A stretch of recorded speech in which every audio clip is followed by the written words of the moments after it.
Easter offers new light for the path to God that is being indicated to us by the COVID-19 pandemic that has been affecting all humanity for the past month. Easter is God's Passover, a Passover from death to life.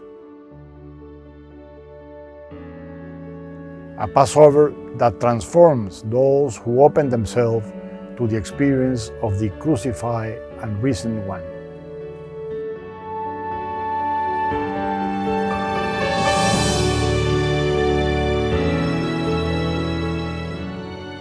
Easter is a moment to thank God for so many blessings received. I sent a heartfelt word of thanks to all my Jesuit brothers, to my partners in the mission, and to the superiors and director of works. You have encouraged so many initiatives with generosity and creativity in order to make the distance imposed by COVID-19 a source of closeness and the pain that it has caused a source of hope. We are grateful for the wider church community, which has known how to go out to meet and to serve as a field hospital for many.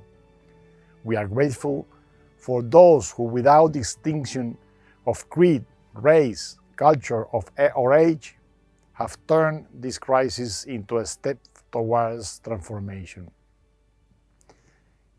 In this Easter season, we celebrate the memory of the Passover of the Lord.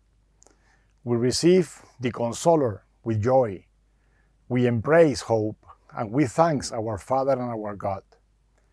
We celebrate the memory of the liberating Passover of God, who opened the waters of the Red Sea so that the people could meet him in the desert and leaving slavery behind and beginning the long journey to freedom. In this Easter season, the crisis of COVID-19 is opening our eyes to see up close the structures that today oppress humanity and that create huge gaps of social injustice. The crisis draws our gaze to what oppresses us. It opens our eyes to the need and indeed the possibility of starting to work for the transformation of these structures. In this Easter season, we receive with joy the crucified Jesus, resurrected into the life of God. The life of God can only be reached by a love so great that it voluntarily gives its own life, overcoming the fear of death. And so, we recall all those people who, putting aside their fear of death, are risking their own life to save the life of each one of us and of society itself.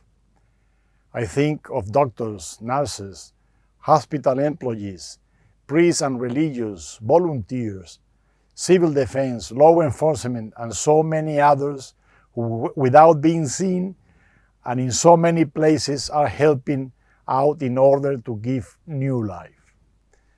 The contemplation of the crucified one has led us to a profound compassion for those thrown aside by the present world order.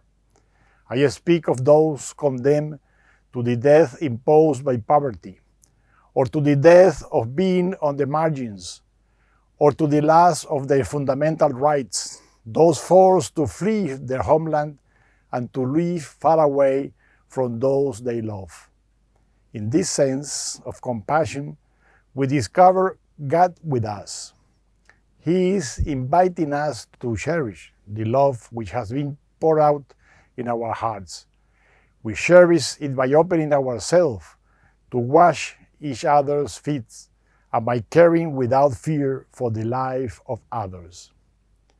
The confinement imposed by COVID-19, like the tomb of Jesus, cannot hold back our desire to live and to give life. The crucified Jesus passed through the tomb. In this way, his death became a Passover, towards the life of God and also the door for us to true life. The tomb of Jesus is empty because death cannot contain the strength of liberating love. The empty tomb tells us that humanity can be saved. The confinement brought out by COVID-19 present us with an opportunity to transform our life and to be reborn again into the love that goes out to meet others with whom we can work to build a better world. Many, too many, have died because of COVID-19. That awareness has opened our eyes to see so many others who have died in other ways because of injustice, violence, or war. But we will not have lost those who have died because of COVID in vain if we listen to the message they are shouting to us. They are urging us to take the necessary step to transform our life, to renew the society that we have built on such shaky foundations, and to rescue the environment that we have treated so badly. The crucified and risen one emerged from the tomb to exercise the mission of consolation. Jesus Christ consoles us with his friendship, through which he transmits the life of God to us. He helps us to lose our fear of walking through this desert to meet him. He helps us to understand the scriptures that explain in so many ways how God is present in human life and in nature. He guides us through his Spirit if we let ourselves be guided. Jesus Christ is so close to us that we can embrace him. His nearness is not a threat to our health.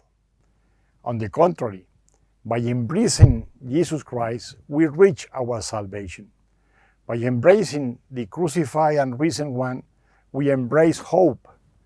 This embrace enables us to commit ourselves to building new relationships with others, as well as with the environment, because we find in him the courage and the strength to do so. In him, we embrace all humanity, because we feel ourselves to be brothers and sisters of every person, people, and culture. That variety enriches us. That creativity allows us to find new ways of relating, leaving behind the empty tomb. May the Easter of the risen Lord be a reason for profound joy, and may it bring blessing to all of you. May it be a season of joy and transformation. May you be surrounded and enriched by the love of companions, of family, and of friends. Be assured of my prayers for you. Please remember me in your masses and prayers.